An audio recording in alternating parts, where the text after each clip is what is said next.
Don Manuel Ugarte is set to be officially unveiled to Man United supporters at Old Trafford. He has been given shirt number 25. I'll give you more details about it. Meanwhile, some news concerning Rasmus Hojlund. Welcome to the United Sport. My name is Webb. Here we are again on this Sunday, the first day of the month of September. It is also the eve of the first international break of this new season. Welcome aboard. Let's get into it now. First things first, of course.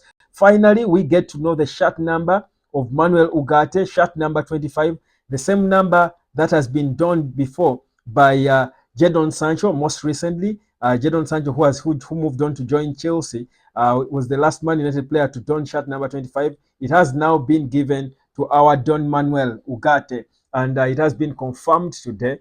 And we're hoping that he will be officially unveiled to the supporters at Old Trafford, not perhaps to play part, to take a part, to have a part in the game, but he is going to be shown to the supporters. But that's his new shirt number. The same shirt number was worn by the likes of Quinton Fortune, the likes of Antonio Valencia, and the likes. So those are some of the other Man United guys or legends who wore the shirt number 25. So beautiful stuff there for Ugarte. Again, things moving so fast for Manchester United. Now, the same day today, of course, I want to give you an update on the status of Rasmus Hojlund. He's not going to be available for the game today. He's back training by himself, but he's expected to be back after the international break. That's tomorrow. So I don't expect Rasmus Hojlund to be playing a part in this game. There were people thinking that because he returned to training the last few days, he will be available for selection. No, he won't be. In fact, I've seen people putting him in their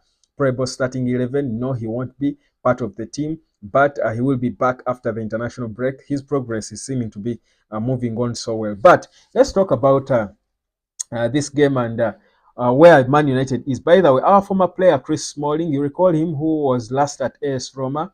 He has joined Al Fayha in Saudi.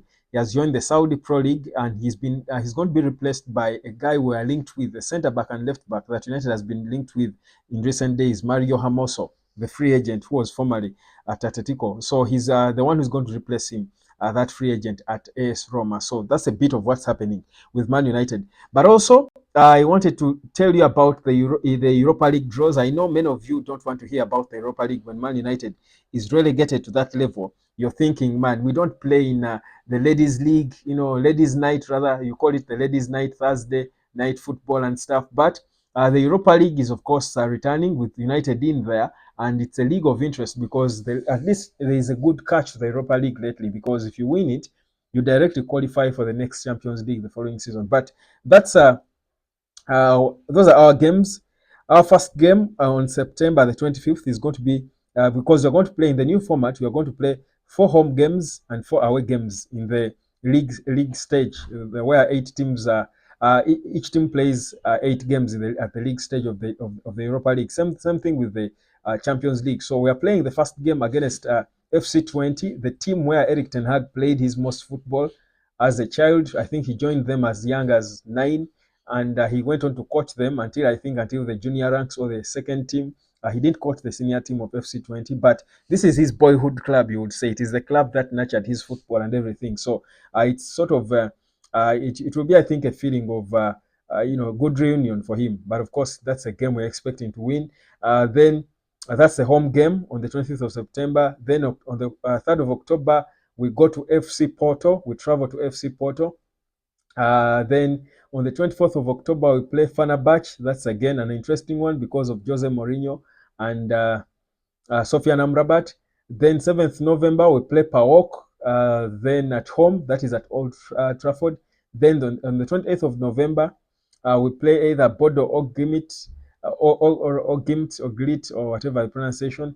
That's at home. Then on the 12th of December, we play Victoria Pleasant. That's away.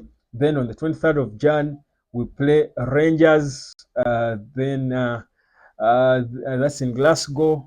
Then on the 30th of Jan, we play FCSB. That's away. So those are our fixtures. That's our schedule for the Europa League. And you might want to take note of those dates because we've got some ladies' night action for us as Man United. So But first things first, the top priority for United now is the game against Liverpool. Big test it is.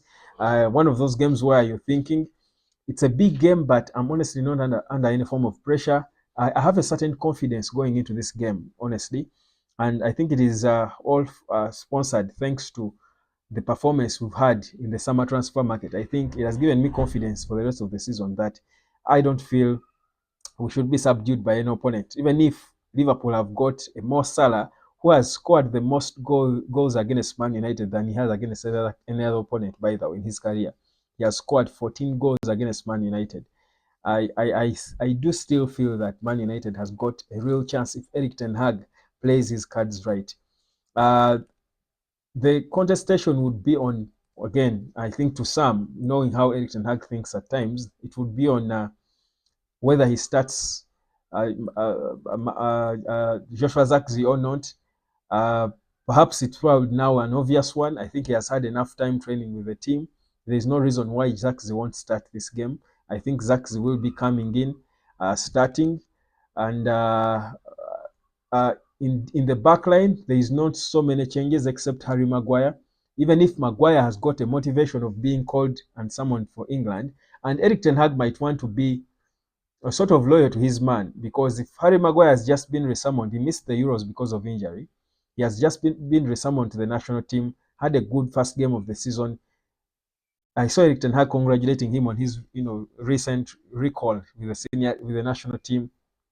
So Eric Ten Hag might only want to pay back to Maguire by starting him, because I mean it doesn't look good if the last game before the international break for Maguire, who missed the Euros, he's being uh, he's being left out. It doesn't it wouldn't look good on Harry, but on Harry Maguire. But I think the right thing would be, I think for Man United, the right thing would be to uh, to to to to to really give Delete his full debut. I think this is the game where we want to see the Mathis Delete we signed and what exactly he can do. So for me, I don't really would want I wouldn't really want I wouldn't be happy about Man United or Eric Ten Hag starting Harry Maguire ahead of Delete. I want to see Mathis Delete, the reunion, the Dutch reunion, the Ajax reunion, the full Ajax reunion against the side coached by a former Ajax boss, because the three of them have faced a team coached by this guy before, that is Arne Slot. So let's see what Delete, Lisandro Martinez and Mazraoui can do with Onana in goal. What can they do against Liverpool, knowing how much they understand the style of football that Arne Slot likes to play? So for me, that's the key change I would expect.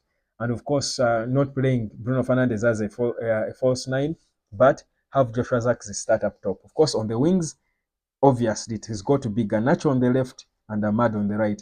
I don't want to see any talk of Marcus Rashford, even if Eric Ten Hag is in the habit of defending Marcus Rashford day in and day out. I think for me, those are the things I'll see. If he makes the right, changes, starts the right players, I think Liverpool has no chance at Old Trafford. My name is Webb. Prediction remains 3-1 for Man United if Eric Ten Hag doesn't complicate football again. Let me know what you think.